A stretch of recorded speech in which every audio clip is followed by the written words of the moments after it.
All right, so let's take a run at Coffee Blues.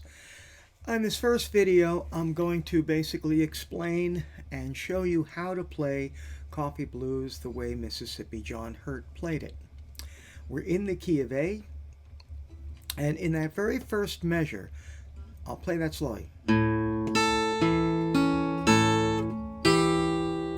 So here what I'm doing is I'm alternating my bass between the 5th and 4th string, and I'm getting that first string way up in there and then moving it from the A and then down to the G. So I have this, and with my right hand I'm using my middle finger, and there's no set rule here. You can use just one finger, you can use 3 fingers, but the way I'm doing it is I have my middle finger basically playing that first string, and my first finger comes in on the second string. Like that. Now in the second measure, I'm going to go to my D chord, but I'm going to start it with my open first string by lifting up my second finger. I'm going to put that down, and then I'm going to hit that D note. My bass is going to go in the 5th and 4th string, just like you were doing with the A. So we have this.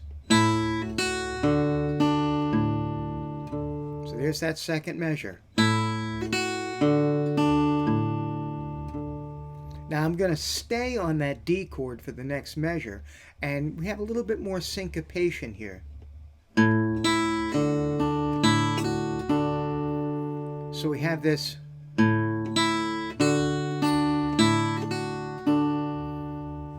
Syncopation there, and then we go into our A chord again, but we started off here on the 1st fret, and then we're going to move it up to the 2nd fret. Now here I've switched from my 2nd to 3rd string, so my first finger is going to grab that 2nd and 3rd. You know, that's just the way I do it.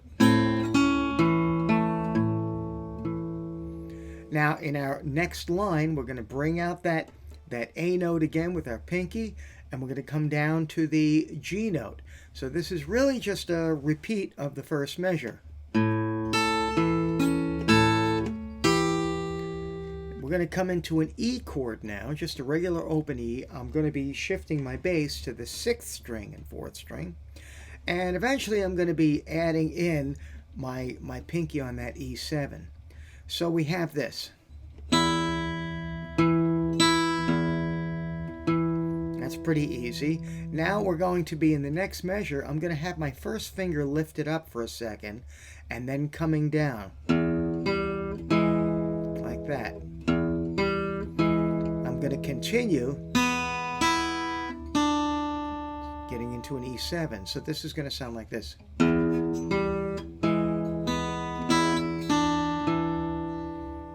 And then I'm just going to go right into the last measure. And you see a repeat sign.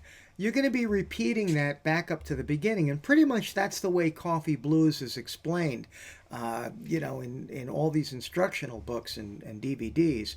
But what we're going to do is, you see that little repeat sign there, and you also see a little 2. Well, that means you can repeat it twice, or depending on if you want to sing 3 verses, you can repeat it 3 times or 4 times, whatever you want to do.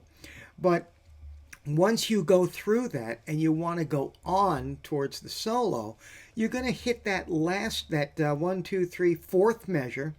Instead of going to that 4th measure, you're going to do just the first 3, and then you're going to skip over to the last measure on that second line. So we have this. If I was going to play that last line, I'm going to, and then skip over to the last measure. I'm going to do this. Here's the first measure. Second measure. Third measure. Skip that 4th measure and go to the next one. Even though it's very similar. but just so you can continue on with the song. Now, in our next video, I'm going to be showing you some variations on how you can really extend this song and learn a whole lot about the fingerboard and a couple of other really cool things. So let's get on to our next video and we'll see what we're going to do there.